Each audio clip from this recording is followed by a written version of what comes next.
जय Hind. PM sir education classes में आपका स्वागत है। आज हम आपके बीच में लेकर आए हैं केप्लर का नियम, केप्लर के ग्रही संबंधी नियम। चलिए उनके पहले नियम के बारे में बात करते हैं।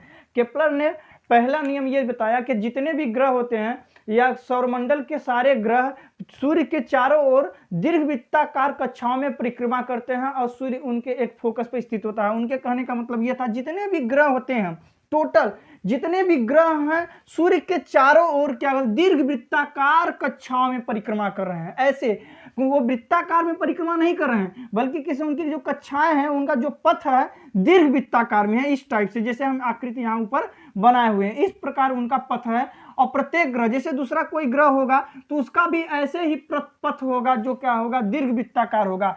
और सूर्य क्या होता है उनके बीचों बीच में उपस्थित नहीं होता बल्कि एक किनारे उपस्थित होता है, एक किनारे उपस्थित होता है, एक फोकस की तरह, एक नाभिक की तरह क्या होता है, एक किनारे उपस्थित होता है। जैसे मान लीजिए यहाँ कोई अन्य ग्रहों का कक्षा है तो वो भी क्या होगा दीर्घवृत्ताकार में ही होगा, ऐसे परिक्रमा कर रहा होगा।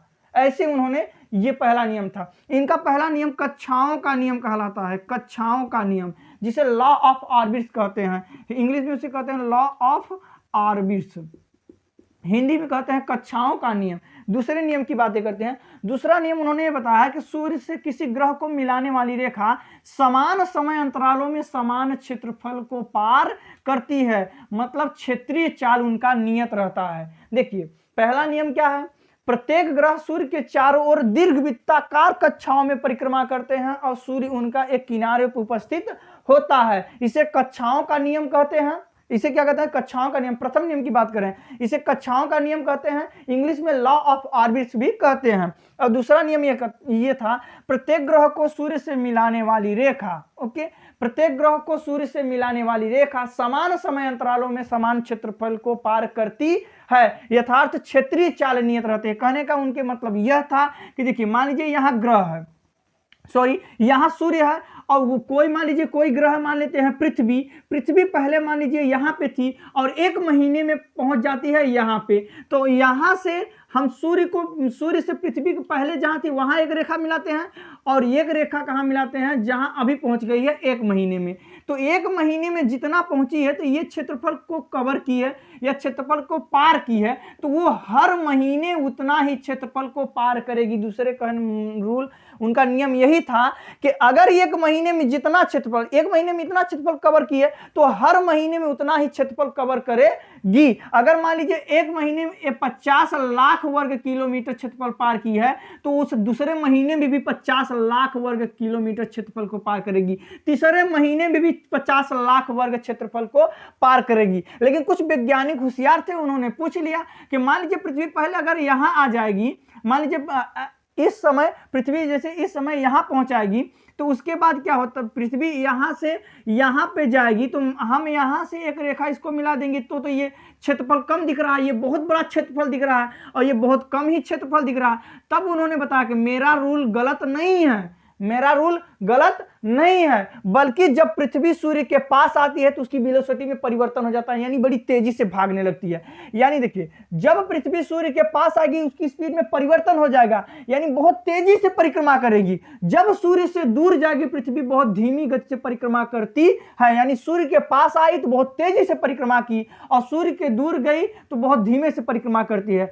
क्यों? क्योंकि उसे 50 लाख, अगर एक महीने में 50 लाख वर्ग किलोमीटर क्षेत्रफल पार किया है तो उसे हर महीने में उतना ही क्षेत्रफल पार करना पड़ेगा। ये उसका नियम होता है। दूसरा नियम क्या कहा जाता है, क्षेत्रीय चाल का नियम कहलाता है, क्षेत्रीय चाल का नियम कहलाता है। इसे इंग्लिश में लॉ ऑफ एरियल वेलोसिटी भी कहते हैं, लॉ ऑफ एरियल वेलोसिटी कहते हैं, वेलोसिटी कहते हैं। ये उनका दूसरा नियम था। तीसरे नियम की बातें करते हैं। तीसरा नियम का था, तीसरा नियम उनके समझने से पहले पृथ्वी का अक्ष समझना होगा। देखिए जैसे व्यास होता है, जैसे वृत्त में एक व्यास होता है, इसमें तो व्यास नहीं होता है, जैसे वृत्त में दीर्घ वृत्त में एक व्यास, इसकी कक्षाओं में व्यास नहीं होता है बल्कि अक्ष होते हैं। अगर हम किसी भी ग्रह के कक्षाओं से अगर हम इस तरफ से इस तरफ कोई रेखा मिला देते हैं तो इसको कहते हैं लघु अक्ष, लेकिन अगर इस तरफ से और इस तरफ मिला देते हैं रेखा उसको कहते हैं दीर्घ अक्ष। तो हमें दीर्घ अक्ष से मतलब है।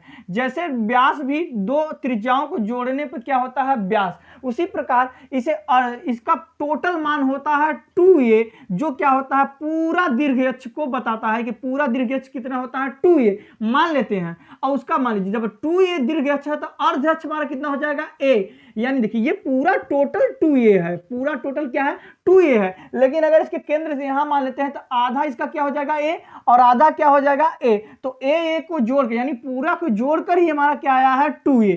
तो हमें अर्ध अक्ष से मतलब है, तो इसे 2a को कहते हैं अर्ध अक्ष। यानी जैसे हम वृत्त में त्रिज्या होता है तो व्यास के आधे को त्रिज्या कहते हैं, उसी प्रकार देखेंगे तो इसके दीर्घ अक्ष के आधे को हम अर्ध दीर्घ अक्ष कहते हैं। तो हमें इससे मतलब है। तो इनका तीसरा नियम ये था कि देखिए उन्होंने तीसरा यानी किसी ग्रह का परिक्रमण काल t का वर्ग, कोई भी ग्रह है परिक्रमा कर रहा है, किसी भी ग्रह का परिक्रमण काल का t का वर्ग उसके उस ग्रह के दीर्घ अर्ध दीर्घ, ओके ये अर्ध दीर्घ है, अर्ध दीर्घ अक्ष के तृतीय घात के समानुपाती होता है। नहीं समझ में आता, चलिए समझते हैं। देखिए कैसे, देखिए उन्होंने ये बताया कि कोई भी ग्रह, मान लीजिए ये पृथ्वी है, ये परिक्रमा कर रही है, क्या कर रही है परिक्रमा कर रही है, तो इसमें परिक्रमा में जो समय लग रहा है t, जो समय कौन लग रहा है t, उसका वर्ग, t का वर्ग इसके इसी ग्रह के जो ये अर्ध अक्ष है, ये यहां से अर्ध अक्ष अर्ध दीर्घ अक्ष है,